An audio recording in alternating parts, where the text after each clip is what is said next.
Bonjour tout le monde, donc je fais cette nouvelle vidéo et comme promis, je continue dans la série, tranches de vie en fait, mes tranches de vie. Donc tout ce que je vous relate, tout ce que je vous raconte est vrai, c'est des événements qui sont arrivés, je m'amuserai pas à diffamer, à raconter, à diffuser des choses qui ne sont pas vraies. Et encore une fois, je le répète, on a le droit de raconter ce qui nous est arrivé en fait. C'est pas interdit en France de relater ce qui nous est arrivé et avec qui ça nous est arrivé, dans les conditions dans lesquelles ça nous est arrivé.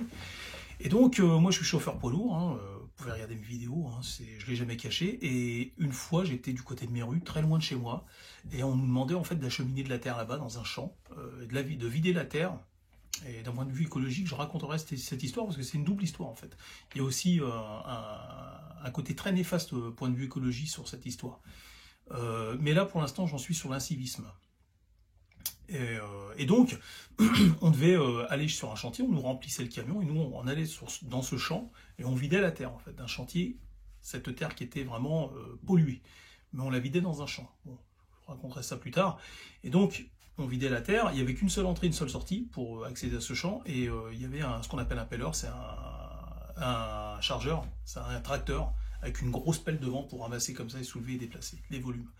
Et le gars était chargé en fait de répartir la terre correctement de façon homogène sur le champ. Et donc nous on devait faire 4 tours dans la journée, minimum. Et donc à mon deuxième tour, je commence à soulever ma benne, je remets ma benne et je vais pour partir. Et le camion d'à côté, c'était un maghrébin. J'avais remarqué que c'était un drôle de phénomène, ce mec-là. Il était un peu bizarre, un peu surexcité. Et il avait la benne en l'air, il venait à peine de vider. Et qu'est-ce qu'il fait? Il commence à me doubler. Il démarre avec son camion, il me double. Ce malade, il roule comme un fou dans le champ avec sa benne en l'air. Et il me double, il arrache les arbres et tout. Et il se met devant comment on appelle ça, l'entrée du champ. Il empêchait les gens de rentrer, il empêchait les autres de sortir. Et moi j'étais derrière, et je le vois, il s'arrête ce fou. Je fais, qu'est-ce qu'il fait ce connard? Il a même pas béné. Donc la règle a dit que tu dois d'abord béner ta benne pour pouvoir sortir. T'as pas le droit de partir comme ça avec la benne en l'air. La preuve c'est qu'il a arraché des arbres, là ça aurait pu être des câbles, ou des câbles électriques, bon enfin bref. Et donc je vais le voir, je lui dis, mais mon ami, qu'est-ce que tu fais là? Pourquoi qu'est-ce que tu fais? Il commence à m'envoyer chier, il me parle en arabe, il m'envoie chier. C'était un blédard, ce qu'on appelle un blédard, un mec fraîchement arrivé. Et il était en train de remplir le bon. Mais normalement, le bon, tu le remplis une fois que tu as béné la benne et tout. Là, le chef de chantier va le voir, il commence à l'engueuler et tout. Machin, ouais, t'as plus intérêt à refaire ça, machin. Mais en fait, ce qu'il aurait dû faire, le chef de chantier, s'il portait ses burnes, il aurait dû le virer du chantier. Déjà, pour un truc comme ça, tu vois que le mec, il a un pet au casque, tu le vires du chantier. Il est dangereux, le mec. Et le mec, il me regarde. Donc, il s'en prend à moi, parce que genre, c'est de ma faute. Il vient me voir, il me fait, ouais, je t'attends devant, je vais te casser la gueule. Je lui fais, bah, comment tu veux m'attendre devant? Non, il me dit à moi, attends-moi devant, je vais te casser la gueule devant. Je lui dis, comment tu veux que je t'attende? Comment tu veux m'attendre? Tu veux que je t'attende devant parce que tu es en train de bloquer le passage. Je lui fais, donc toi, va devant, attends-moi et moi j'arrive, t'inquiète pas, j'arrive. Je vais m'occuper de ton cas. Il fait, ouais, d'accord, ok. Je lui fais, vas-y. Je lui fais, remplis ton bon, baisse ta benne là et attends-moi juste devant, je suis derrière toi. De toute façon, je suis derrière. Il se met devant, j'arrive, je me dis, ah génial, il s'est arrêté. Il tient ses burnes, c'est cool. Je vais me défouler un peu. Je garde mon camion devant, je descends et tout, je retire mon manteau, hop, on va se la donner. Et là, il arrive, il commence à venir vers moi, je lui mets une baffe. Il l'a esquivé et ma main lui a touché le haut du crâne et je l'ai assommé en fait. En fait, je l'ai vu, il a commencé à tituber. Et voyant en fait qu'il n'avait pas, lui, il n'avait pas de réponse à ce que je venais de faire en fait. Il a vu que moi j'allais jusqu'au bout du jeu.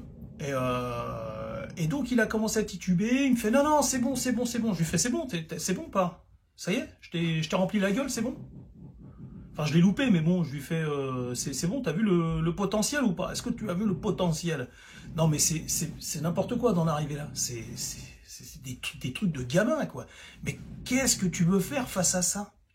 Qu'est-ce que tu veux faire d'autre? Parce qu'en fait, tu le laisses faire. Tu baisses ton froc, mais lui, il va y aller encore plus. Il va y aller encore plus. Si tu le laisses faire, lui, il continue, il s'arrête pas, en fait. T'as affaire à un être primaire, en fait. Tout ce qui est plus primaire, donc... Ne faut pas penser que lui, il va s'arrêter, il va continuer en fait à t'écraser. Si tu t'es écrasé, déjà ta gentillesse, il la prend pour une faiblesse. Si en plus maintenant tu te rabaisses, mais il va te réduire à l'esclavage le mec. Donc, il me dit non, c'est bon. Je lui fais, c'est bon, t'as ton compte? T'en veux une autre ou pas? Il me dit non, c'est bon. Ok, je fais, on en reste là. Je lui fais, c'est bien, t'assumes, c'est bien. Je vais pour monter dans mon camion, le camion était garé à peu près, j'avais pu le mettre qu'il y a une quarantaine de mètres, je vais pour garer le camion. Cet enfoiré fait le tour, il a été chercher une baramine en fer, mais hyper pointue, c'est une baramine de décrotage pour retirer la terre qui s'accroche et tout. Il commence à me courser avec. Et il était pas loin derrière moi, j'ai commencé à courir, parce qu'en fait, je vous explique, s'il me touche avec cette baramine, je suis mort. Si vous avez une hémorragie dans la campagne, comme ça, c'est dans le mollet, dans la jambe ou dans le corps, encore pire, hein, dans le corps, il vous touche les organes vitaux, ou dans le bras, ou au visage, hein, c'est terminé. Hein. Si vous touche la baramine, il faut savoir qu'elle pèse à peu près dans les 12 kilos. C'est une baramine qui est très lourde, elle fait 2 mètres. Et c'est de l'acier en fait, c'est large, c'est épais comme ça, la ferraille. Et c'est une baramine de 2 mètres. Il y a un côté qui est plat, légèrement plat, puis il y a un côté qui est extrêmement pointu. Et c'est que ce côté pointu, en fait, qu'il a pointé vers moi, il me courait après avec ça, en fait. Il essayait clairement de me tuer, hein, ce lâche. Donc le mec, c'est un pourri, déclenche des bagarres, il provoque en duel, et après, une fois qu'il a perdu, il assume pas, il va chercher une arme en fait. Mais c'est typique, j'ai envie de dire, c'est typique. Et donc, là, je vois une voiture qui arrive, il y avait une départementale, j'arrête la voiture, je dis au secours, au secours. Le mec s'arrête, je monte dedans, il a percuté tout de suite le mec, et il m'a emmené, je lui dis emmenez-moi à la gendarmerie, direct, emmenez-moi à la gendarmerie. Il m'emmène à la gendarmerie, je lui dis, vous pouvez porter témoin, parce que vous l'avez vu avec la baramine.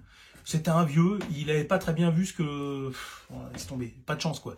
Il était un peu vieux, il avait des problèmes de vue, donc il me dit « Ah, j'ai pas vu ce qu'il avait dans les mains ». Je lui dis bah, « C'est une baramine en ferraille bleue ». Il me dit « Ah, mais j'ai pas vu et tout, je peux vous dire par contre qu'il vous courait après ». Ouais, bon, ça me fait une belle jambe. Ok. C'est pas interdit par la loi de courir après quelqu'un. Hein. Si vous faites un footing, vous êtes derrière quelqu'un, vous pouvez faire croire « Ben non, moi je courais aussi ». Et, le hasard a fait que je courais dans la même direction. Quoi. Bon, après, si vous courez après quelqu'un avec une arme, ça c'est autre chose. Et si c'est prouvé, c'est autre chose. Et donc bon, on va à la gendarmerie, et la gendarmerie était fermée, oui, c'est comme une petite épicerie, la gendarmerie de Méru, elle est fermée entre midi et 13h. Ah ouais, il faut prendre son mal en patience. Si vous avez une galère à cette heure-là, aux alentours de midi, c'est mort. Faut attendre. Et donc je vois le maghrébin se pointer en fait avec un bâton. Je dis qu'est-ce qu'il fait ce clochard là? Qu'est-ce qu'il fait ce clodo là? Pourquoi il se pointe avec un bâton quoi? En fait bon, vous avez compris, il essayait de travestir la vérité. Au lieu il avait été caché la baramine, qui est extrêmement dangereuse. Il était venu avec un bâton tout pourri, tout sec. Genre il m'avait coursé avec le bâton en fait. Alors déjà quand t'es magistrat ou t'es un homme de loi, t'es censé avoir un minimum de jugeote, enfin de réflexion.